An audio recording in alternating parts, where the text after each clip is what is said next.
Hari ini yang menjadi masalah tanda kiamat yang ke-40 ini ialah zaman ini ramai di kalangan umat Islam dengan kawan baik, dengan mak ayah buat lebih kurang inna lillahi wa inna ilaihi raji'un. Sedangkan kunci bahagia, kaya, tenang itu ada di hati ibu dan ayah kamu. Sekali kamu tenangkan, gembirakan hati mak ayah, Allah akan balas 10 kali gembira dan tenangkan hati kamu, wahai anak.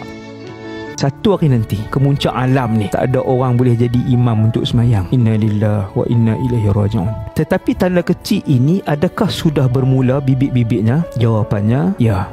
Tetapi belum sampai ke muncak. Saya secara peribadi menyaksikan keadaan itu. Orang berhenti untuk solat, 4-5 orang kawan-kawan berhenti untuk semayang, Alhamdulillah. Tapi untuk jadi imam tu 5-5 tak berani. Tuan-tuan tahu apa yang berlaku? Semua semayang sendiri. Sebab waktu tu semayang maghrib, semayang isyak, semayang yang jahar, nak kena baca kuat. Akhirnya disebabkan semua tak mau, lepas bertolak beberapa minit, dan semua semayang sendiri-sendiri. Syukur pada Allah, sudut semayang tu syukur, Alhamdulillah. Sudut yang kita risaukan, semakin tinggi kejahilan, tak berani sebab bacaan Fatihah tu tidak tepat dan surah pun tak hafal, walaupun surah tu sunat je kan. Jadi disebabkan keadaan-keadaan tu, kekurangan ilmu agama, maka masing-masing tolak dan tak ada siapa yang mau jadi imam. Satu hari nanti kemuncak, tak ada siapa yang tak ada terus. Tuan-tuan pergi kampung A, kampung B, kampung C, hampir di ke semua tempat di atas muka bumi Allah ni, tak ada yang boleh jadi imam. Hasbunallah wa ni'mal wakil. Dah banyak berselawat, boleh nampak Nabi di masyarakat. Tengok Nabi tu Rasulullah sembang kawan sebelah tu Nabi situ. Kenapa boleh tunjuk Nabi di situ? Kerana banyak selawat dia ke atas Rasulullah sallallahu alaihi wasallam yang Allah terima selawat dia. Untuk banyak selawat, untuk banyak zikir, untuk banyak la ilaha illallah tak boleh dibayar. Tidak boleh dibayar dengan pangkat, dengan kemasyhuran, dengan duit, tak boleh. Dia mesti dengan keikhlasan. Upahlah 100,000 sebulan untuk orang tu berselawat, sehari 10,000, tak boleh. Dia tak boleh buat. Memerlukan hidayah daripada Allah Subhanahu wa ta'ala. Berapa ramai yang Allah akan pandang hati dia untuk Allah campakkan istiqamah. Maka duduk dalam majlis yang penuh dengan malaikat ni, insya-Allah mintalah sekarang dengan Allah Subhanahu wa ta'ala untuk Allah bimbing hati kita sampai kita bertemu dengan Allah Subhanahu wa ta'ala. Tak ramai Allah pilih. Tak ramai Allah pilih. Tak ramai yang akan dipilih untuk istiqamah dalam mengerjakan satu-satu ibadat. Tiap-tiap minggu, yang ketiga, setiap minggu khatib berkhutbah sebut satu ayat, a'udzubillahi minasyaitonirrajim, innallaha wa malaikatahu yusalluna 'alan nabi. Ayat ni bila nak bangun daripada lena kita dengar lah ni. Innallaha wa malaikatahu yusalluna 'alan nabi sallallahu alaihi wasallam. Ya ayyuhalladzina amanu sallu 'alaihi wa sallimu taslima sallallahu alaihi wasallam. Setiap minggu dengar. Tuan-tuan ni yang muslimin ni, yang muslimat, ibu-ibu, saya yakin kalau 1,000 orang lelaki yang ada ni, ke semua 1,000 orang menghafal ayat ni. Confirm insya-Allah.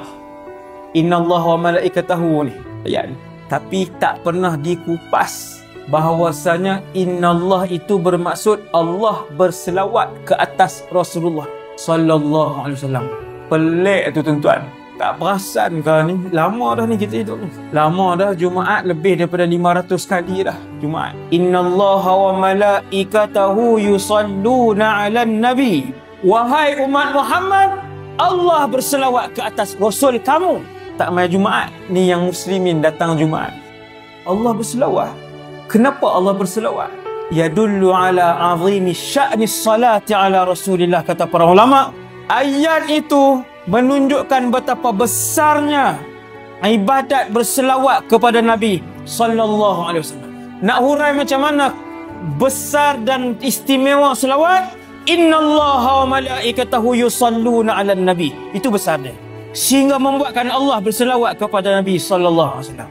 Ada dua keadaan. Ada orang diuji itu sebagai kafarah untuk memadamkan dosa dia yang telah lalu, yang dia buat, dan untuk dia kembali kepada Allah, untuk dia tinggalkan dosa tu, dia bertaubat kembali kepada Allah. Maka ketika itu seseorang itu elok untuk dia bermuhasabah. Apa salah aku buat ni? Oh, dia jumpa ada kesalahan yang dia buat. Selalunya bila seseorang itu melazimi dosa besar, Allah akan uji. Tapi kadang-kadang solat 5 waktu cukup, hubungan dengan mak ayah elok, ahli keluarga elok, kawan-kawan pun kita tak ada hutang, tak ada ambil hak orang. Buat salah apa ni? Ujian yang kedua ni sama macam yang Allah bagi dekat Nabi dan Rasul. Dia bukan untuk kafarah. Bukan semua ujian adalah disebabkan dosa kita. Ada ujian yang seperti diberikan kepada para Rasul dan Nabi, bukan sebab dosa yang Nabi buat, bukan sebab dosa yang Rasul buat. Kita pun kadang begitu. Kita cari tak jumpa. Hak besar ni kita tak jumpa. Apa dosa besar yang aku buat ni? Tak ada dah. Memang kita tinggal. Alhamdulillah. Yang tu untuk meningkatkan kedudukan kita. InsyaAllah Allah nak naikkan lagi kedudukan kita. Allah Allah.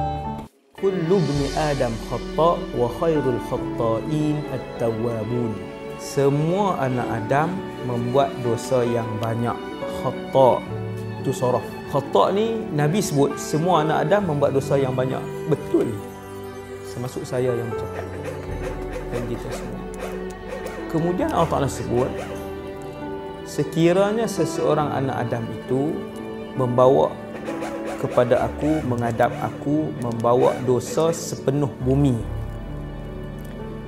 bersusun-susun sampai ke langit, kemudian dia bertaubat kepada Allah, kemudian aku, iaitulah Allah, akan membawa juga pengampunan sebanyak bumi yang bersusun-susun sampai ke langit, pengampunan dan rahmat. Semua dosa. Yang pertama, semua manusia membuat banyak dosa, saya dan kita semua, kecuali para Nabi dan Rasul dan orang-orang soleh. Apakah orang soleh tak ada dosa? Tetap ada dosa, tetapi tak banyak. Tak banyak.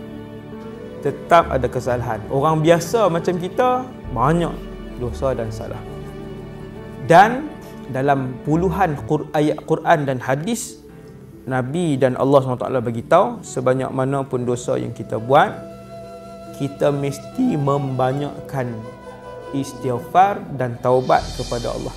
Ustaz, saya sehari buat 39 dosa. 9 dosa. Allah terima kau Ustaz. Sekiranya tiap-tiap kali buat itu kamu menyesal dan berazam untuk tidak kembali, maka Allah akan terima taubat kamu. Tiap-tiap kali. Dan bila dia dah bertaubat, dia bukan kata sagi taubat lain lah. Tak. Memang dia bertaubat tu, dia berazam, ya Allah tak buat dah. Tapi bila esok dia jadi lemah, dia buat. Kemudian dia bertaubat semula, bersungguh-sungguh. Bukan main-main, memang dia bertaubat semula. Walaupun sehari 80 kali taubat, Allah tetap terima. Boleh jadi hari yang sama, ke-67 kali dia bertaubat, kemudian dia mati, maka Allah akan ampunkan dosa dia dan bersihkan dia seperti hari dia dilahirkan.